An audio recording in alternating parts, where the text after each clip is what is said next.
ਸਤਿ ਸ਼੍ਰੀ ਅਕਾਲ ਜੀ ਸਾਰਿਆਂ ਨੂੰ। ਅੱਜ ਫਿਰ ਤੋਂ ਤੁਹਾਡੇ ਲਈ ਇੱਕ ਕਹਾਣੀ ਲੈ ਕੇ ਹਾਜ਼ਰ ਹੋਏ ਹਾਂ।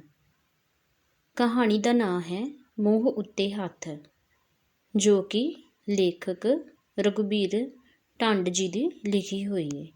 ਆਸ ਕਰਦੇ ਹਾਂ ਕਿ ਤੁਹਾਨੂੰ ਇਹ ਕਹਾਣੀ ਪਸੰਦ ਆਏਗੀ। ਉਸ ਦਾ ਬਾਪੂ ਉਸ ਦੀ ਬੇਬੇ ਨੂੰ ਓਨਾ ਚਿਰ ਕੁੱਟਦਾ ਰਿਹਾ ਜਿੰਨਾ ਚਿਰ ਉਹ ਮਰ ਨਹੀਂ ਗਈ। ਉਸ ਦੀ ਭੈਣ ਦਾ ਮੁੜ ਵਿਆਹ ਨਹੀਂ ਸੀ ਕੀਤਾ। ਉਹ ਆਪਣੇ ਪੇਕਿਆਂ ਦਾ ਗੋਹਾ ਕੂੜਾ ਕਰਦੀ ਤੇ ਆਪਣੀਆਂ ਭਾਬੀਆਂ ਦੀਆਂ ਗਾਲਾਂ ਖਾਂਦੀ। 25 ਸਾਲ ਦੀ ਉਮਰ ਵਿੱਚ ਮਰ ਗਈ ਸੀ। ਉਸ ਦੇ ਆਪਣੇ ਸੁਪਨਿਆਂ ਦੀ ਕੁੜੀ ਹਾਲਾਤ ਦੀਆਂ ਮਜਬੂਰੀਆਂ ਨੇ ਮਾਰ ਦਿੱਤੀ ਅਤੇ ਉਸ ਦੀਆਂ ਅੱਖਾਂ ਸਾਹਮਣੇ ਸਾਰੇ ਚਾਨਣ ਬੁਝ ਗਏ ਸਨ। ਇਹਨਾਂ ਤਿੰਨਾਂ ਔਰਤਾਂ ਨੇ ਉਸ ਦੀ ਜ਼ਿੰਦਗੀ 'ਤੇ ਇੰਨਾ ਡੂੰਘਾ ਅਸਰ ਪਾਇਆ ਕਿ ਉਹ ਔਰਤ ਸੰਬੰਧੀ ਲੱਤ ਉੱਤੇ ਰੱਖਣ ਵਾਲੀ ਆਪਣੀ ਖਾਨਦਾਨੀ ਰੀਤ ਨੂੰ ਤਿਆਗ ਔਰਤ ਨੂੰ ਧਰਤੀ ਮਾਤਾ ਜਿੰਨੀ ਮਹਾਨ ਤੇ ਖੁਸ਼ਬੂ ਵਰਗੀ ਪਵਿੱਤਰ ਚੀਜ਼ ਸਮਝਣ ਲੱਗ ਪਿਆ। ਉਸ ਦੀ ਇਹ ਮਚਲਦੀ ਖਾਹਿਸ਼ ਸੀ ਕਿ ਉਸ ਦਾ ਪਹਿਲਾ ਬੱਚਾ ਲੜਕੀ ਹੋਵੇ। ਉਸ ਦੀ ਇਹ ਖਾਹਿਸ਼ ਵੀ ਪੂਰੀ ਹੋ ਗਈ ਜਦੋਂ ਚੁੰਨੀ ਦੇ ਲੜ ਨਾਲ ਅੱਖਾਂ ਪੂੰਝਦੀ ਉਹਦੀ ਸੱਸ ਨੇ ਜਨਮ ਕਮਰੇ ਦੀ ਦਹਿਲੀਜ਼ 'ਤੇ ਖਲੋ ਕੇ ਆਖਿਆ, "ਕਾਕਾ, ਲక్ష్ਮੀ ਆਈ ਏ।" ਇਹ ਸੁਣਦਿਆਂ ਹੀ ਉਸ ਨੂੰ ਜਾਪਿਆ ਜਿਵੇਂ ਉਸ ਦੇ ਪਿਆਸੇ ਹੋਠਾਂ 'ਤੇ ਕਿਸੇ ਤਰੇਲ ਤੌਂਕ ਦਿੱਤੀ ਹੋਵੇ। ਮਾਰੂਥਲ ਵਿੱਚ ਕੂਲਾਂ ਫੁੱਟ ਪਈਆਂ ਹੋਣ, ਟਿਮ-ਟਿਮ ਕਰਦੀਆਂ ਬੱਤੀਆਂ ਲਾਟਾਂ ਵਾਂਗ ਮੱਚ ਪਈਆਂ ਹੋਣ, ਰੁੱਖੇ ਧੁਆਂਖੇ ਮਾਹੌਲ ਵਿੱਚ ਹਜ਼ਾਰਾਂ ਗੁਲਾਬ ਖਿੜੇ ਪਏ ਹੋਣ। ਅੱਜ ਉਸ ਦਾ ਧਰਤੀ 'ਤੇ ਪੈਰ ਨਹੀਂ ਸੀ ਲੱਗ ਰਿਹਾ। ਉਹ ਬਾਰ-ਬਾਰ ਆਪਣੀ ਬੱਚੀ ਨੂੰ ਚੁੰਮੇ, ਭਾਂਤ-ਭਾਂਤ ਦੇ ਨਾਵਾਂ ਨਾਲ ਉਸ ਨੂੰ ਪੁਕਾਰੇ, ਬਾਰ-ਬਾਰ ਆਪਣੀ ਪਤਨੀ ਦਾ ਹੱਥ ਚੁੰਮੇ, ਉਸ ਦਾ ਧੰਨਵਾਦ ਕਰਦਾ ਨਾ ਥੱਕੇ, ਉਸ 'ਤੇ ਕੁਰਬਾਨ ਹੋ ਜਾਵੇ। ਤਾਸ਼ ਦੇ ਪੱਤਿਆਂ ਵਾਂਗ ਜੇਬ 'ਚੋਂ ਸਕੂਲ ਦੀਆਂ ਫੀਸਾਂ ਦੇ ਨੋਟ ਵੰਡੀ ਜਾਏ। 5 ਰੁਪਏ ਰਾਜੋ ਭੰਗਣ ਨੂੰ, 10 ਸਕੂਲ ਦੀਆਂ ਕੁੜੀਆਂ ਨੂੰ, 20 ਫੀਸਟ ਲਈ ਮਾਸਟਰਾਂ ਨੂੰ। ਉਸ ਦੀ ਸੱਸ ਨੂੰ ਇਹ ਵੇਖ-ਵੇਖ ਕੇ ਭੌਣੀਆਂ ਆ ਰਹੀਆਂ ਸਨ ਤੇ ਆਪਣੇ ਪਾਗਲ ਜਵਾਈ 'ਤੇ ਖਿਝ ਚੜ੍ਹ ਰਹੀ ਸੀ, ਜਿਸ ਨੂੰ ਹਾਲੀ ਤੱਕ ਇੰਨੀ ਅਕਲ ਵੀ ਨਹੀਂ ਸੀ ਕਿ ਧੀਆਂ ਜੰਮੀਆਂ ਤੇ ਨੱਚ-ਨੱਚ ਰੁਪਏ ਨਹੀਂ ਵੰਡੀਦੇ, ਬਲਕਿ ਕਿਸੇ ਖੂੰਜੇ ਵਿੱਚ ਬਹਿ ਕੇ ਆਪਣੇ ਮਾੜੇ ਕਰਮਾਂ ਨੂੰ ਰੋਈਦਾ ਹੈ। ਉਸ ਦੀ ਪਤਨੀ ਤਾਂ ਬਹੁਤ ਹੀ ਖੁਸ਼ ਸੀ। ਉਹ ਬੱਚੀ ਦੇ ਆਉਣ ਤੋਂ ਪਿੱਛੋਂ ਆਪਣੇ ਪਤੀ ਵਿੱਚ ਇੱਕ ਵੱਡਾ ਪਰਿਵਰਤਨ ਵੇਖ ਰਹੀ ਸੀ। ਪਹਿਲਾਂ ਉਹ ਘੰਟਿਆਂ ਬੱਧੀ ਬਹੁਤ ਉਦਾਸ ਹੋ ਜਾਂਦਾ ਸੀ ਅਤੇ ਘੰਟਿਆਂ ਬੱਧੀ ਨਿੰਮੋ ਝੂਣਾ ਬੈਠਾ ਰਹਿੰਦਾ ਸੀ। ਭਾਵੇਂ ਉਸ ਆਲੇ-ਦੁਆਲੇ ਹੁਣ ਵੀ ਉਹੀ ਤਲਖੀਆਂ ਸਨ, ਉਹੀ ਬੇਇਨਸਾਫੀਆਂ ਸਨ, ਉਹੀ ਕੁਝ ਖਿਲਰਿਆ ਪਿਆ ਸੀ। ਹੁਣ ਵੀ ਉਸ ਨੂੰ ਸਾਰੇ ਮਾਸਟਰਾਂ ਤੋਂ ਵੱਧ ਡਿਗਰੀਆਂ ਹੋਣ ਦੇ ਬਾਵਜੂਦ ਵੀ ਸਕੂਲ ਦਾ ਪ੍ਰਿੰਸੀਪਲ ਨਹੀਂ ਸੀ ਬਣਾਇਆ ਗਿਆ, ਕਿਉਂਕਿ ਉਹ ਸੈਕਟਰੀ ਅਤੇ ਮੈਨੇਜਰ ਨੂੰ ਸਲਾਮ ਨਹੀਂ ਸੀ ਮਾਰਨ ਜਾਂਦਾ। ਸਕੂਲ ਵਿੱਚ ਹੁਣ ਵੀ ਬਾਪੂ ਗਾਂਧੀ ਦਾ ਨਾਂ ਵਰਤ ਕੇ ਮੁੰਡਿਆਂ ਤੋਂ ਨਜਾਇਜ਼ ਉਗਰਾਹੀ ਕੀਤੀ ਜਾਂਦੀ ਸੀ। ਹੁਣ ਵੀ ਉਸ ਦੇ ਪਾਸਪੋਰਟ ਦੇ ਕਾਗਜ਼ ਨੋਟਾਂ ਦੀ ਛੋਹ ਬਿਨਾਂ ਮੇਜ਼ ਨਹੀਂ ਸਨ ਬਲਦੇ ਅਤੇ ਹੁਣ ਵੀ ਦੇਸ਼ ਦੇ ਰਹਿਬਰਾਂ ਦੀਆਂ ਤਕਰੀਰਾਂ ਰੇਡੀਓ 'ਤੇ ਨਸ਼ਰ ਹੁੰਦੀਆਂ ਕਿ ਸਾਡਾ ਦੇਸ਼ ਏਸ਼ੀਆ ਵਿੱਚ ਲੋਕ ਰਾਜ ਦਾ ਸਭ ਤੋਂ ਵੱਡਾ ਤਜਰਬਾ ਕਰ ਰਿਹਾ ਹੈ। ਪਰ ਹੁਣ ਉਹ ਪਹਿਲਾਂ ਜਿੰਨਾ ਉਦਾਸ ਨਹੀਂ ਸੀ ਰਹਿੰਦਾ। ਜਿਵੇਂ ਬੱਚੀ ਦੀ ਛੋਹ ਨਾਲ ਹੀ ਇਹਨਾਂ ਤਲਖੀਆਂ ਦੀ ਧੁੰਦ 'ਤੇ ਸਿੱਦਤ ਪੈ ਕੇ ਕੁਝ ਫਿੱਕੀ ਪੈ ਜਾਂਦੀ ਸੀ। ਕਦੀ ਉਸ ਨੂੰ ਪੰਘੂੜੇ ਵਿੱਚ ਪਾ ਕੇ ਝੂਟੇ ਦੇਣ ਲੱਗ ਪੈਂਦਾ ਤੇ ਕਦੀ ਗੀਤ ਗਾਉਂਦਾ, ਕਦੀ ਝੋਲੀ ਵਿੱਚ ਪਾ ਕੇ ਦੁੱਧ ਪਿਆਉਂਦਾ, ਸੌਣ ਤੋਂ ਪਹਿਲਾਂ ਉਸ ਨੂੰ ਬਾਰ-ਬਾਰ ਚੁੰਮਦਾ ਤੇ ਘੁੱਟ-ਘੁੱਟ ਆਪਣੇ ਨਾਲ ਲਾਉਂਦਾ। ਉਸ ਨੂੰ ਇਸ ਤਰ੍ਹਾਂ ਦਾ ਝੱਲ ਚੜ੍ਹਿਆ ਵੇਖ ਕੇ ਉਸ ਦੀ ਪਤਨੀ ਕਈ ਵਾਰ ਕਹਿੰਦੀ, "ਇੰਨਾ ਮੋਹ ਨਾ ਪਾਓ, ਇੰਗਲੈਂਡ ਜਾ ਕੇ ਦੁਖੀ ਹੋਵੋਗੇ ਤੇ ਇੱਧਰ ਕੁੜੀ ਮੈਨੂੰ ਦੁਖੀ ਕਰੇਗੀ।" ਉਸ ਦੀ ਪਤਨੀ ਠੀਕ ਹੀ ਕਹਿੰਦੀ ਸੀ। ਜਿਸ ਦਿਨ ਦਾ ਉਹ ਇੰਗਲੈਂਡ ਵਿੱਚ ਆਇਆ ਸੀ, ਉਸ ਦਾ ਬਿਲਕੁਲ ਦਿਲ ਨਹੀਂ ਸੀ ਲੱਗ ਰਿਹਾ। ਕਈ ਵਾਰ ਉਸ ਨੂੰ ਨੀਂਦ ਨਹੀਂ ਸੀ ਪੈਂਦੀ ਅਤੇ ਰਾਤ ਪਰਬਤ ਵਾਂਗ ਅੜ ਕੇ ਖਲੋ ਜਾਂਦੀ। ਬੱਸ ਵਿੱਚ ਜੇ ਕਦੇ ਉਹ ਸਾਲਕ ਦਾ ਬੱਚਾ ਵੇਖਦਾ ਤਾਂ ਉਸ ਵੱਲ ਵੇਖੀ ਜਾਂਦਾ, ਆਪਣੇ ਕਮਰੇ ਵਿੱਚ ਆ ਕੇ ਬੱਚੀ ਦੀ ਤਸਵੀਰ ਵੱਲ ਵੇਖਦਾ, ਚੁੰਮਦਾ ਰਹਿੰਦਾ। ਜਦੋਂ ਨੀਂਦ ਨਾ ਆਉਂਦੀ ਆਪਣੀ ਬੱਚੀ ਦੇ ਸੁਪਨੇ ਲੈਂਦਾ ਰਹਿੰਦਾ। ਉਸਦੀ ਪਤਨੀ ਨੇ ਠੀਕ ਹੀ ਆਖਿਆ ਸੀ। ਉਹ ਇੰਗਲੈਂਡ ਵਿੱਚ ਆ ਕੇ ਆਪਣੀ ਬੱਚੀ ਬਿਨਾਂ ਬਹੁਤ ਦੁਖੀ ਹੋਇਆ ਸੀ। ਜਦੋਂ ਉਸਦੀ ਪਤਨੀ ਦੀ ਚਿੱਠੀ ਆਉਂਦੀ ਤਾਂ ਉਸ ਵਿੱਚ ਵੀ ਬਹੁਤੀਆਂ ਇਹੀ ਗੱਲਾਂ ਹੁੰਦੀਆਂ। ਬੱਚੀ ਤੁਹਾਡੀ ਫੋਟੋ ਵੇਖ ਉਸ ਨੂੰ ਫੜ ਜਾਂਦੀ ਹੈ। ਜਦੋਂ ਕੋਈ ਜਹਾਜ਼ ਲੰਘਦਾ ਹੈ ਤਾਂ ਉਸ ਨੂੰ ਫੜਨ ਲਈ ਕਾਹਲੀ ਪੈ ਜਾਂਦੀ ਹੈ। ਤੁਹਾਡੇ ਵਿਜੋਗ ਵਿੱਚ ਕਾਫੀ ਮਾੜੀ ਹੋ ਗਈ ਹੈ। ਸਾਨੂੰ ਛੇਤੀ ਸੱਦ ਲਵੋ। ਉਸਨੇ ਵੀ 6 ਮਹੀਨੇ ਨਾ ਪੈਣ ਦਿੱਤੇ ਕਿ ਉਹਨਾਂ ਨੂੰ ਸੱਦ ਲਿਆ। ਜਿਸ ਦਿਨ ਉਹਨਾਂ ਆਉਣਾ ਸੀ ਉਸ ਤੋਂ ਪਹਿਲੀ ਰਾਤ ਉਹ ਬਹੁਤ ਘੱਟ ਸੌਂ ਸਕਿਆ। ਕਦੀ ਉਹ ਆਪਣੀ ਬੱਚੀ ਦੀ ਸ਼ਕਲ ਕਲਪਨਾ ਰਾਹੀਂ ਸਾਕਾਰ ਕਰਦਾ, ਜਿਹੜੀ ਕਿ ਉਸ ਬਿਨਾਂ ਕੁਮਲਾ ਗਈ ਸੀ। ਕਦੀ ਆਪਣੀ ਪਤਨੀ ਦਾ ਚਿਹਰਾ ਕਲਪਦਾ, ਜਿਹੜਾ ਕਿ ਵਿਛੋੜੇ ਨਾਲ ਪੀਲਾ ਪਾ ਦਿੱਤਾ ਸੀ ਅਤੇ ਜਿਸ ਨੇ ਪਤਾ ਨਹੀਂ ਸਾਵਣ ਦੀਆਂ ਝੜੀਆਂ ਕਿਵੇਂ ਬਿਤਾ ਲਈਆਂ ਸਨ। ਕਦੀ ਉਹ ਬੁਰਾ ਵੀ ਸੋਚਦਾ ਕਿ ਜੇ ਜਹਾਜ਼ ਨੂੰ ਕੁਝ ਹੋ ਗਿਆ, ਫਿਰ ਆਪ ਹੀ ਆਪਣੇ ਆਪ ਨੂੰ ਲਾਹਨਤ ਪਾ ਕੇ ਇਸ ਸੋਚ ਨੂੰ ਮਿਲਣ ਘੜੀ ਵਿੱਚ ਬਦਲਦਾ। ਘੜੀ ਜਦੋਂ ਆਪਣੀ ਬੱਚੀ ਨੂੰ ਘੁੱਟ ਲਏਗਾ, ਚੁੰਮ ਲਏਗਾ, ਪਰ ਜੇ ਉਸਨੇ ਮੈਨੂੰ ਪਛਾਣਿਆ ਨਾ, ਫਿਰ ਇਹ ਕਿਵੇਂ ਹੋ ਸਕਦਾ ਹੈ? ਦਿਲਾਂ ਨੂੰ ਦਿਲਾਂ ਵਿੱਚ ਰਾਹ ਹੁੰਦੀ ਹੈ। ਬਿਲਕੁਲ ਦਿਲਾਂ ਨੂੰ ਦਿਲਾਂ ਵਿੱਚ ਰਾਹ ਹੁੰਦੀ ਹੈ। ਉਸਦੀ ਬੱਚੀ ਬਾਹਾਂ ਉਲਾਰ ਕੇ ਉਸਦੇ ਗਲ ਚੰਬੜ ਗਈ ਸੀ। ਬਸ ਉਹ ਤੇ ਜਿਵੇਂ ਪਾਗਲ ਹੋ ਗਿਆ। ਬੱਚੀ ਨੂੰ ਚੁੰਮ ਨਾ ਥੱਕੇ, ਗਲ ਨਾਲ ਲਾ ਨਾ ਥੱਕੇ। ਇਸ ਨਾਟਕ ਦਾ ਕੋਈ ਅੰਤ ਨਾ ਹੁੰਦਾ ਵੇਖ ਕੇ ਉਸਦੀ ਪਤਨੀ ਨੇ ਕਿਹਾ, ਮੈਂ ਕਿਹਾ ਸੀ। ਉਸਦੀਆਂ ਹਰਕਤਾਂ ਇੱਕਦਮ ਰੁਕੀਆਂ ਤੇ ਉਸਨੇ ਆਪਣੀ ਪਤਨੀ ਦੀਆਂ ਪਿਆਸੀਆਂ ਅੱਖਾਂ 'ਚ ਵੇਖਿਆ, ਜਿਵੇਂ ਕਹਿ ਰਹੀਆਂ ਹੋਣ, ਹਮ ਵੀ ਤੋ ਪੜੇ ਹੈਂ ਰਾਹੋਂ ਮੇਂ। ਉਸਨੇ ਉਹ ਸੌਰੀ ਕਿਹਾ ਅਤੇ ਘਰ ਆ ਗਏ। ਮਾਲ ਮਕਾਨ ਤਾਂ ਬਿਲਕੁਲ ਉਸਦਾ ਆਪਣਾ ਆਦਮੀ ਸੀ। ਭਾਰਤ ਵਿੱਚ ਉਹ ਇੱਕੋ ਹੀ ਪਾਰਟੀ ਵਿੱਚ ਕੰਮ ਕਰਦੇ ਸਨ। ਮਾਲਕ ਮਕਾਨ ਦੀ ਪਤਨੀ ਤਾਂ ਉਸਦੀ ਜਿਵੇਂ ਸਕੀ ਭੈਣ ਹੋਵੇ, ਕਿਉਂਕਿ ਉਹ ਉਹਦੇ ਪਰਮ ਮਿੱਤਰ ਦੀ ਭੈਣ ਸੀ। ਉਹਨਾਂ ਨੇ ਬੜਾ ਆਦਰ ਕੀਤਾ। 2 ਦਿਨ ਉਸਦੀ ਪਤਨੀ ਨੂੰ ਰੋਟੀ ਨਾ ਪਕਾਉਣ ਦਿੱਤੀ। ਮਾਲਕ ਮਕਾਨ ਦੀ ਪਤਨੀ ਤਾਂ ਵਾਰੀ ਜਾਏ, ਆਖੇ, ਭਰਜਾਈ ਤੇ ਭਤੀਜੀ ਤਾਂ ਨਿਰਾ ਲక్ష్ਮੀ ਦਾ ਰੂਪ ਨੇ। ਹਾਲੀ ਆਈਆਂ ਨਹੀਂ, 10 ਦਿਨ ਨਹੀਂ ਹੋਏ, ਇਹਨਾਂ ਨੂੰ 30 ਪੌਂਡ ਤੀਕ ਤੇ ਪੱਕੀਆਂ ਨੱਟਾਂ 'ਤੇ ਕੰਮ ਮਿਲ ਗਿਆ। ਉਹ ਬਹੁਤ ਖੁਸ਼ ਸੀ। ਸਵੇਰ ਤੋਂ ਸ਼ਾਮ ਤੱਕ ਫੈਕਟਰੀ ਵਿੱਚ ਸਖਤ ਮਿਹਨਤ ਕਰਕੇ ਜਦੋਂ ਘਰ ਮੁੜਦਾ ਤਾਂ ਆਪਣੀ ਬੱਚੀ ਨੂੰ ਚੁੰਮ ਕੇ ਗਲ ਨਾਲ ਲਾ ਕੇ ਸਾਰੀ ਥਕਾਵਟ ਭੁੱਲ ਜਾਂਦਾ। ਰੋਟੀ ਖਾਂਦਿਆਂ ਨਿੱਕੀਆਂ ਬੁਰਕੀਆਂ ਉਸਦੇ ਮੂੰਹ 'ਚ ਪਾਉਣਾ ਉਸਨੂੰ ਕਿੰਨਾ ਚੰਗਾ ਲੱਗਦਾ। ਪਰ ਕੁਝ ਚਿਰ ਪਿੱਛੋਂ ਉਸਦੀ ਪਤਨੀ ਵਿੱਚ ਇੱਕ ਸੰਕੋਚ, ਇੱਕ ਤਬਦੀਲੀ ਆਉਣੀ ਸ਼ੁਰੂ ਹੋ ਗਈ। ਉਸਦਾ ਸਲੂਕ ਬੱਚੀ ਨਾਲ ਕੁਝ ਰੁੱਖਾ ਹੁੰਦਾ ਜਾ ਰਿਹਾ ਸੀ। ਜਦੋਂ ਹੱਸੇ ਤਾਂ ਹੱਸਣ ਤੋਂ ਵਰਜੇ, ਜਦੋਂ ਰੋਵੇ ਛੇਤੀ ਨਾਲ ਕੋਈ ਖਿਡੌਣਾ ਜਾਂ ਖਾਣ ਵਾਲੀ ਚੀਜ਼ ਦੇ ਉਸਨੂੰ ਰੋਣ ਤੋਂ ਵਰਜੇ। ਜੇ ਬੂਹੇ ਤੋਂ ਬਾਹਰ ਜਾਵੇ ਤਾਂ ਝੱਟ ਅੰਦਰ ਧੂੜ ਲਿਆਵੇ। ਉਸਨੂੰ ਆਪਣੀ ਪਤਨੀ ਵਿੱਚ ਆਈ ਇਹ ਤਬਦੀਲੀ ਬੜੀ ਨਾਪਸੰਦ ਸੀ ਤੇ ਉਹ ਚਾਹੁੰਦਾ ਸੀ ਕਿ ਉਹ ਇੰਝ ਨਾ ਕਰੇ, ਪਰ ਹਾਲਾਤ ਤਾਂ ਹੋਰ ਵੀ ਵਿਗੜਦੇ ਜਾ ਰਹੇ ਸਨ। ਤੇ ਫਿਰ ਇੱਕ ਦਿਨ ਉਹ ਵੀ ਆ ਗਿਆ ਜਦੋਂ ਉਸਦੀ ਪਤਨੀ ਨੇ ਬੱਚੀ ਨੂੰ ਬੂਹਾ ਖੜਕਾਉਂਦਿਆਂ ਵੇਖ ਉਸਤੇ ਵੱਟ ਕੇ ਚਪੇੜ ਮਾਰੀ ਤਾਂ ਉਹ ਬੁੱਲੀਆਂ ਡਸਕਾਉਂਦੀ ਆਪਣੇ ਡੈਡੀ ਦੇ ਗਲ ਨਾਲ ਚਿੰਬੜ ਗਈ। ਉਸਦਾ ਜੀਅ ਕੀਤਾ ਕਿ ਉਹ ਇਹੋ ਜਿਹੀ ਚਪੇੜ ਆਪਣੀ ਪਤਨੀ 'ਤੇ ਮਾਰੇ, ਪਰ ਉਸਨੂੰ ਅਮਲ ਵਿੱਚ ਲਿਆਉਣ ਤੋਂ ਪਹਿਲਾਂ ਹੀ ਉਸਨੇ ਵੇਖਿਆ ਕਿ ਉਸਦੀ ਪਤਨੀ ਦੀਆਂ ਅੱਖਾਂ ਆਬਸ਼ਾਰਾਂ ਵਾਂਗ ਵਹਿ ਰਹੀਆਂ ਸਨ। ਆਪਣੀ ਮੰਮੀ ਨੂੰ ਇੰਝ ਰੋਂਦਿਆਂ ਵੇਖ ਕੇ ਬੱਚੀ ਚੁੱਪ ਕਰ ਗਈ। ਉਸਦੇ ਗਲ ਦੁਆਲੇ ਬਾਂਹ ਪਾ ਕੇ ਇਸਦਾ ਕਾਰਨ ਪੁੱਛਣ ਲੱਗਿਆ।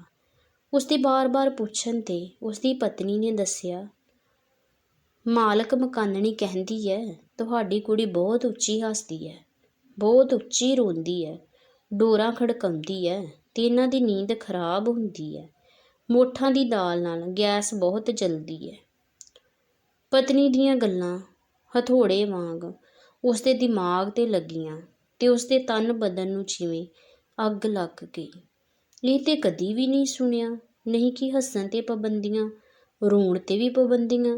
ਅਸੀਂ 3.5 ਪੌਂਡ ਇਸ ਕਮਰੇ ਦਾ ਕਿਰਾਇਆ ਦਿੰਦੇ ਹਾਂ, ਕੋਈ ਮੁਫਤ ਤਾਂ ਨਹੀਂ ਹੱਸਦੇ। ਪ੍ਰਤੀਕਰਮ ਵਜੋਂ ਉਹ ਆਪਣੀ ਬੱਚੀ ਨੂੰ ਚੁੱਕ ਉੱਚੀ ਗਾਉਣ ਲੱਗ ਪਿਆ, ਹੱਸਣ ਲੱਗ ਪਿਆ, ਚੀਕਣ ਲੱਗ ਪਿਆ। ਘਰ ਵਿੱਚ ਇਹੋ ਜਿਹਾ ਮਾੜਾ ਸਲੂਕ ਵੇਖ ਕੇ ਮਾਲਕ ਮਕਾਨ ਨੇ ਉਹਨਾਂ ਦੇ ਕਮਰੇ ਵਿੱਚ ਵੜਦਿਆਂ ਹੀ ਆਖਿਆ, ਹੱਦ ਹੋ ਗਈ ਬਈ, ਤੂੰ ਤਾਂ ਨਿਆਣਿਆਂ ਨਾਲੋਂ ਵੀ ਟਪਾਤੀ। ਇਨਸਾਨ ਨੂੰ ਮੈਨਰਜ਼ ਸਿੱਖਣੇ ਚਾਹੀਦੇ ਨੇ। 5 ਦਿਨ ਤੇਰੀ ਕੁੜੀ ਨਹੀਂ ਸੌਣ ਦਿੰਦੀ ਤੇ ਵੀਕਐਂਡ 'ਤੇ ਤੂੰ ਨਹੀਂ ਸਾਹ ਲੈਣ ਦਿੰਦਾ। ਤੇਰੇ ਨਿਆਣੇ ਨਹੀਂ ਰੌਲਾ ਪਾਉਂਦੇ, ਉਹ ਨਹੀਂ ਹੱਸਦੇ, ਉਹ ਨਹੀਂ ਰੋਂਦੇ। ਉਹ ਇੰਗਲੈਂਡ 'ਚ ਜੰਮੇ ਨੇ, ਉਹਨਾਂ ਦਾ ਹੱਸਣ ਤੇ ਰੋਣ ਦਾ ਟਾਈਮ ਹੈ, ਉਹਨਾਂ ਨੂੰ ਮੈਨਰਜ਼ ਆਉਂਦੇ ਨੇ। ਚੰਗਾ ਦੋਸਤ, ਬਹੁਤੀਆਂ ਗੱਲਾਂ ਕਰਨ ਦੀ ਨਹੀਂ ਲੋੜ, ਅਸੀਂ ਮਕਾਨ ਬਦਲ ਲਾਂਗੇ। ਬੜੀ ਖੁਸ਼ੀ ਨਾਲ, ਲਾਪਰਵਾਹੀ ਨਾਲ ਕਹਿੰਦਿਆਂ ਮਾਲਕ ਮਕਾਨ ਕਮਰਿਓਂ ਬਾਹਰ ਹੋ ਗਿਆ। ਇਸ ਘਟਨਾ ਨੇ ਉਸ ਦੇ ਮਨ ਦਾ ਸਾਰਾ ਅਮਨ ਭੰਗ ਕਰ ਦਿੱਤਾ। ਉਹ ਹੁਣ ਘਰ ਬਦਲ ਲੈਣਾ ਚਾਹੁੰਦਾ ਸੀ। ਦਿਨ ਨੂੰ ਉਹ ਫੈਕਟਰੀ ਵਿੱਚ ਕੰਮ ਕਰਦਾ ਤੇ ਸ਼ਾਮ ਨੂੰ ਦੁਕਾਨਾਂ ਉੱਤੇ ਲੱਗੇ ਨੋਟਿਸ ਪੜ੍ਹ ਕੇ ਖਾਲੀ ਘਰ ਵੇਖਣ ਜਾਂਦਾ। ਅੰਗਰੇਜ਼ ਤਾਂ ਕਾਲਾ ਆਦਮੀ ਵੇਖ ਕੇ ਪਹਿਲਾਂ ਹੀ ਸੌਰੀ ਕਹਿ ਦਿੰਦੇ ਤੇ ਉਸਦੇ ਆਪਣੇ ਦੇਸ਼ ਵਾਸੀ ਇੱਕ ਬੱਚਾ ਸੁਣ ਕੇ ਨਾਂਹ ਕਰ ਦਿੰਦੇ। ਬੜੀ ਭੱਜ ਨੱਠ ਤੋਂ ਬਾਅਦ ਉਸਦੀ ਭੂਆ ਦੇ ਲੜਕੇ ਨੇ ਉਹਨਾਂ ਨੂੰ ਇੱਕ ਕਮਰਾ ਦੇ ਦਿੱਤਾ। ਉਸ ਦਾ ਨਵਾਂ ਘਰ ਖੁੱਲ੍ਹਿਆ ਸੀ, ਕਿਰਾਏਦਾਰ ਰੱਖਣ 'ਤੇ ਪਾਬੰਦੀ ਸੀ।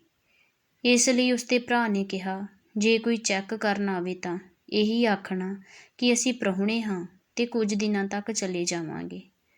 ਭਾਵੇਂ ਸਭ ਕੁਝ ਉਹ ਸੀ, ਉਸਦੀ ਬੱਚੀ, ਉਸਦੀ ਪਤਨੀ, ਪਰ ਉਹ ਪਹਿਲੀ ਕੁਦਰਤੀ ਖੁਸ਼ੀ ਨਹੀਂ ਸੀ। ਉਸ ਵਿੱਚ ਆਤਮ ਵਿਸ਼ਵਾਸ ਘਟਦਾ ਜਾ ਰਿਹਾ ਸੀ, ਘਟੀਆਪਣ ਦਾ ਅਹਿਸਾਸ ਪੈਦਾ ਹੋ ਗਿਆ ਸੀ। ਹੁਣ ਜਦੋਂ ਉਹ ਘਰ ਆਉਂਦਾ ਉਸਨੂੰ ਅੱਗੇ ਜਿੰਨਾ ਚਾਅ ਨਾ ਹੁੰਦਾ। ਜਦੋਂ ਉਸਦੀ ਬੱਚੀ ਹੱਸਦੀ, ਉਹ ਉਸ ਵੱਲ ਵੇਖ ਕੇ ਮਸਨੂਈ ਜਿਹਾ ਹੱਸ ਛੱਡਦਾ। ਜਦੋਂ ਰੋਂਦੀ, ਫੌਰਨ ਚੁੱਪ ਕਰਾਉਣ ਦਾ ਯਤਨ ਕਰਦਾ। ਉਹ ਬਹੁਤ ਡਰ ਗਿਆ ਸੀ। ਉਸਦੀ ਭਰਜਾਈ ਦਾ ਵਤੀਰਾ ਵੀ ਕੁਝ ਦਿਨਾਂ ਤੋਂ ਮਾੜਾ ਹੁੰਦਾ ਜਾ ਰਿਹਾ ਸੀ। ਜਦੋਂ ਸ਼ਾਮ ਨੂੰ ਘਰ ਆਉਂਦਾ ਤਾਂ ਉਸਦੀ ਪਤਨੀ ਅਕਸਰ ਉਦਾਸ ਹੀ ਹੁੰਦੀ ਤੇ ਉਸਦੇ ਪੁੱਛਣ 'ਤੇ ਭਰਜਾਈ ਦਾ ਪਾਠ ਆਰੰਭ ਕਰ ਦਿੰਦੀ ਸੀ। ਅੱਜ ਭਰਜਾਈ ਕਹਿੰਦੀ ਸੀ, ਤੇਰੀ ਕੁੜੀ ਨੇ ਗਿੱਲੇ ਹੱਥ ਲਾ ਕੇ ਪੇਪਰ ਖਰਾਬ ਕਰ ਦਿੱਤਾ। ਅੱਜ ਭਰਜਾਈ ਕਹਿੰਦੀ ਸੀ, ਤੇਰੀ ਕੁੜੀ ਨਹਾਉਣ ਲੱਗੀ ਬਾਥ 'ਚ ਟੱਪਦੀ ਹੈ ਤੇ ਬਾਹਰ ਛਿੱਟੇ ਪੈ ਕੇ ਲਾਈਨੋਂ ਖਰਾਬ ਹੁੰਦੀ ਹੈ। ਰਾਤ ਤੇਰੀ ਕੁੜੀ ਅੱਧੀ ਰਾਤੋਂ ਰੋਂਦੀ ਪਈ ਸੀ। ਇਹਨਾਂ ਦੀ ਅੱਖ ਖੁੱਲ੍ਹ ਗਈ ਤੇ ਇਹਨਾਂ ਨੇ ਬੜਾ ਮਾਈਂਡ ਕੀਤਾ। ਜੇ ਗੁਆਂਢੀ ਗੋਰੇ ਰਿਪੋਰਟ ਕਰ ਦਿੰਦੇ ਤਾਂ ਪੁਲਿਸ ਵੀ ਫੜ ਕੇ ਲੈ ਜਾਂਦੀ। ਭਰਜਾਈ ਅੱਜ ਕਹਿੰਦੀ ਸੀ। ਉਸਦੀ ਅਜੀਬ ਹਾਲਤ ਸੀ। ਫੈਕਟਰੀਆਂ ਵਿੱਚੋਂ ਛੁੱਟੀ ਹੁੰਦਿਆਂ ਜਿਵੇਂ ਉਸਦੇ ਪੈਰ ਜੰਮ ਜਾਂਦੇ, ਉਸਦੇ ਦਿਲ ਦੀ ਧੜਕਣ ਤੇਜ਼ ਹੋ ਜਾਂਦੀ ਤੇ ਉਸਦੇ ਦਿਮਾਗ ਉੱਤੇ ਭਰਜਾਈ ਦੇ ਕਹੇ ਸ਼ਬਦ ਵਦਾਣਾ ਵਾਂਗ ਵੱਜਣ ਲੱਗ ਪੈਂਦੇ। ਉਸਦੇ ਮਨ ਵਿੱਚ ਹਰ ਸਮੇਂ ਇੱਕ ਘੋਲ ਹੁੰਦਾ ਰਹਿੰਦਾ। ਉਹ ਅਜਿਹੀਆਂ ਗੱਲਾਂ ਵੀ ਸੋਚਦਾ ਰਹਿੰਦਾ ਜਿਹੜੀਆਂ ਹਲੇ ਵਾਪਰੀਆਂ ਵੀ ਨਹੀਂ ਸਨ। ਜੇ ਮੇਰੀ ਬੱਚੀ ਬਿਮਾਰ ਹੋ ਜਾਏ ਤੇ ਉਹ ਸਾਰੀ ਰਾਤ ਰੋਂਦੀ ਰਹੇ ਤਾਂ ਹੀ ਸਾਨੂੰ ਅਗਲੇ ਦਿਨ ਹੀ ਘਰੋਂ ਕੱਢ ਦੇਣ। ਜੇ ਧੁੱਪ ਨਿਕਲਣ ਤੇ ਮੇਰੀ ਬੱਚੀ ਗਾਰਡਨ ਵਿੱਚ ਖੇਡਣ ਲੱਗ ਜਾਏ ਤੇ ਹੱਸਣ ਲੱਗ ਪਏ ਤਾਂ ਭਰਜਾਈ ਨੇ ਆਖਣਾ ਹੈ, ਇਸ ਨੂੰ ਕਮਰੇ ਵਿੱਚ ਬੰਦ ਕਰ ਲਓ, ਗਵਾਂਢੀ ਗੋਰੇ ਨੇ ਰਿਪੋਰਟ ਕਰਕੇ ਪੁਲਿਸ ਬੁਲਾ ਲੈਣੀ ਹੈ ਜੀ। ਭਰਜਾਈ ਅੱਜ ਕਹਿੰਦੀ ਸੀ। ਉਸਦੀ ਅਜੀਬ ਹਾਲਤ ਸੀ। ਉਹ ਹਰ ਸਮੇਂ ਖੋਇਆ, ਅੱਕਿਆ, ਮੱਚਿਆ ਰਹਿਣ ਲੱਗ ਪਿਆ। ਘਰ ਵਿੱਚ ਖੁਸ਼ੀਆਂ ਉੱਡ ਗਈਆਂ ਤੇ ਤਲਖੀਆਂ ਵੱਧ ਗਈਆਂ। ਪਹਿਲ ਚੁੱਪ ਰਹਿਣ ਲੱਗ ਪਿਆ, ਫਿਰ ਆਪਣੀ ਪਤਨੀ ਨਾਲ ਕੌੜਾ ਬੋਲਣ ਲੱਗ ਪਿਆ, ਫਿਰ ਆਪਣੀ ਬੱਚੀ ਨੂੰ ਗਾਲਾਂ ਕੱਢਣ ਲੱਗ ਪਿਆ, ਫਿਰ ਉਸਨੂੰ ਮਾਰਨ ਲੱਗ ਪਿਆ, ਰੋਜ਼ ਮਾਰਨ ਲੱਗ ਪਿਆ ਤੇ ਬੱਚੀ ਦੀਆਂ ਗੱਲਾਂ 'ਤੇ ਉਂਗਲਾਂ ਦੇ ਨਿਸ਼ਾਨ ਇਉਂ ਲੰਘਦੇ ਸਨ ਜਿਵੇਂ ਜਮਾਂਦਰੂ ਹੋਣ। ਪਰ ਕੁੜੀ ਇੰਨੀ ਢੀਠ ਸੀ ਕਿ ਚਪੇੜਾਂ ਤੇ ਚਪੇੜਾਂ ਖਾ ਕੇ ਵੀ ਰੋਂਦੀ ਰਹਿੰਦੀ, ਸਗੋਂ ਹੋਰ ਉੱਚੀ ਰੋਂਦੀ। ਉਸਦੀ ਅਜੀਬ ਹਾਲਤ ਸੀ। ਕੰਮ ਕਰਦਿਆਂ ਉਹ ਆਪਣੇ ਆਪ ਨੂੰ ਲਾਹਨਤਾਂ ਪਾਉਂਦਾ ਰਹਿੰਦਾ, ਪਛਤਾਉਂਦਾ ਰਹਿੰਦਾ, ਪਰ ਆ ਕੇ ਉਸਦਾ ਉਹੀ ਵਤੀਰਾ ਹੁੰਦਾ। ਕੰਮ ਕਰਦਿਆਂ ਕਈ ਵਾਰ ਉਹ ਇੰਜ ਵੀ ਸੋਚਦਾ ਕਿ ਇਹ ਕੁੜੀ ਜੇ ਕਿਸੇ ਤਰ੍ਹਾਂ ਮਰ ਜਾਏ ਤਾਂ ਸਾਰੀਆਂ ਮੁਸੀਬਤਾਂ ਕੱਟੀਆਂ ਜਾਣ, ਪਰ ਦੂਜੇ ਹੀ ਪਲ ਉਹ ਆਪਣੇ ਆਪ ਨੂੰ ਲਾਹਨਤਾਂ ਪਾਉਂਦਾ, ਉਸਨੂੰ ਆਪਣੇ ਆਪ ਤੋਂ ਬਦਬੂ ਆਉਣ ਲੱਗਦੀ। ਕੁਝ ਦਿਨਾਂ ਤੋਂ ਬੱਚੀ ਨੂੰ ਚੁੱਪ ਕਰਾਉਣ ਲਈ ਉਸਨੇ ਇੱਕ ਨਵਾਂ ਤਰੀਕਾ ਈਜਾਦ ਕਰ ਲਿਆ ਸੀ, ਜਿਹੜਾ ਕਾਫੀ ਹੱਦ ਤੱਕ ਕਾਮਯਾਬ ਸੀ।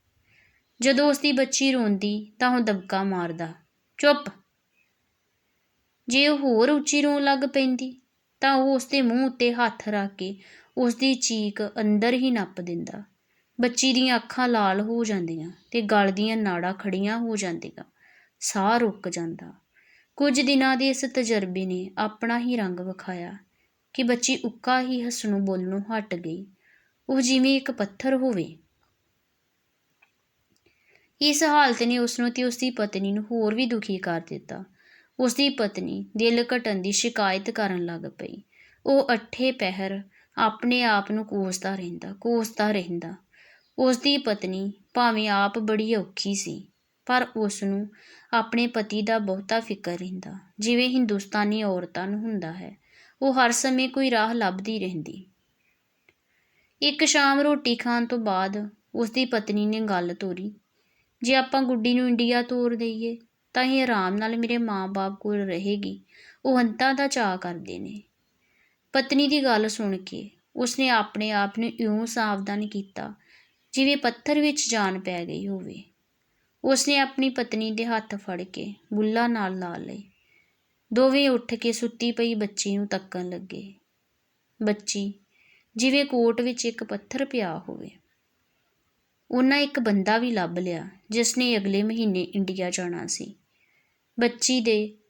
ਉਸਦੀ ਬੱਚੀ ਦੇ ਇੰਡੀਆ ਜਾਣ ਦਾ ਦਿਨ ਨੇੜੇ ਆ ਰਿਹਾ ਸੀ ਤੇ ਉਸਦਾ ਸਲੂਕ ਹੁਣ ਬਦਲ ਰਿਹਾ ਸੀ। ਉਹ ਬੱਚੀ ਨੂੰ ਚੁੱਕਣ ਦੀ ਕੋਸ਼ਿਸ਼ ਕਰਦਾ, ਪਰ ਉਹ ਇੱਕ ਪੱਥਰ ਵਾਂਗ ਕੰਧ ਵੱਲ ਵੇਖਦੀ ਰਹਿੰਦੀ ਤੇ ਉਹ ਆਪਣੇ ਆਪ ਨੂੰ ਹੋਰ ਲਾਹਨਤਾਂ ਪਾਉਂਦਾ। ਜਿਸ ਦਿਨ ਉਸਦੀ ਬੱਚੀ ਨੇ ਜਾਣਾ ਸੀ, ਉਸ ਤੋਂ ਪਹਿਲੀ ਰਾਤ ਉਹ ਬਿਲਕੁਲ ਨਾ ਸੌਂ ਸਕਿਆ। ਉਸਨੂੰ ਜਾਪ ਰਿਹਾ ਸੀ ਜਿਵੇਂ ਉਹ ਬਹੁਤ ਵੱਡਾ ਪਾਪੀ ਹੋਵੇ ਤੇ ਉਸਦੇ ਸਾਰੇ ਪਾਪ ਉਸਦੇ ਜਿਗਰ ਵਿੱਚ ਸੰਗੀਨਾਂ ਮਾਰ ਰਹੇ ਹੋਣ। ਉਸਦੀਆਂ ਅੱਖਾਂ ਆਬਸ਼ਾਰਾਂ ਵਾਂਗ ਵਹਿ ਰਹੀਆਂ ਸਨ। ਦਿਨ ਚੜ੍ਹਿਆ, ਤਿਆਰ ਹੋਏ ਤੇ ਉੱਠ ਪਏ, ਪਰ ਬੱਚੀ ਸੀ ਕਿ ਉੱਕਾ ਹੀ ਚੁੱਪ, ਪੱਥਰ ਦੀ ਪੱਥਰ। ਏਅਰਪੋਰਟ 'ਤੇ ਜਦੋਂ ਏਅਰ ਇੰਡੀਆ ਦੀਆਂ ਸਵਾਰੀਆਂ ਨੂੰ ਆਵਾਜ਼ ਪਈ, ਉਸਦੀ ਪਤਨੀ ਨੇ ਬੱਚੀ ਜਾਣ ਵਾਲੇ ਸੱਜਣ ਨੂੰ ਫੜਾ ਦਿੱਤੀ। ਜਾਣ ਤੋਂ ਪਹਿਲਾਂ ਉਸਨੇ ਆਪਣੀ ਬੱਚੀ ਨੂੰ ਫੜਨਾ ਚਾਹਿਆ, ਕਿਉਂਕਿ ਜਦੋਂ ਦੀ ਉਹ ਪੱਥਰ ਬਣੀ ਸੀ ਉਸਨੇ ਉਸ ਵੱਲ ਮੂੰਹ ਤੱਕ ਨਹੀਂ ਸੀ ਕੀਤਾ। ਵਿਦਾਇਗੀ ਸਮੇਂ ਵੀ ਉਹ ਉਸ ਕੋਲ ਨਾ ਆਈ। ਜਦੋਂ ਜਾਣ ਵਾਲਾ ਸੱਜਣ ਉਸਨੂੰ ਮੋਢੇ ਲਾ ਕੇ ਤੁਰਿਆ ਤਾਂ 4 ਕਦਮ ਜਾ ਕੇ ਬੱਚੀ ਉੱਚੀ-ਉੱਚੀ ਚੀਕਾਂ ਮਾਰਨ ਲੱਗ ਪਈ। ਉਹ ਆਪਣੀ ਬੱਚੀ ਨੂੰ ਆਖਰੀ ਵਾਰ ਗੱਲ ਲਾਉਣ ਲਈ ਉਸ ਵੱਲ ਭੱਜਿਆ। ਹਾਲੀ ਉਸਨੇ ਆਪਣੀਆਂ ਬਾਹਾਂ ਵਧਾਈਆਂ ਹੀ ਸਨ ਕਿ ਉਸਦੀ ਬੱਚੀ ਨੇ ਬਿਜਲੀ ਦੀ ਤੇਜ਼ੀ ਨਾਲ ਆਪਣਾ ਹੱਥ ਮੂੰਹ ਉੱਤੇ ਰੱਖ ਲਿਆ ਅਤੇ ਜਾਣ ਵਾਲੇ ਅਜਨਬੀ ਦੇ ਗਲ ਨਾਲ ਚੰਬੜ ਗਈ।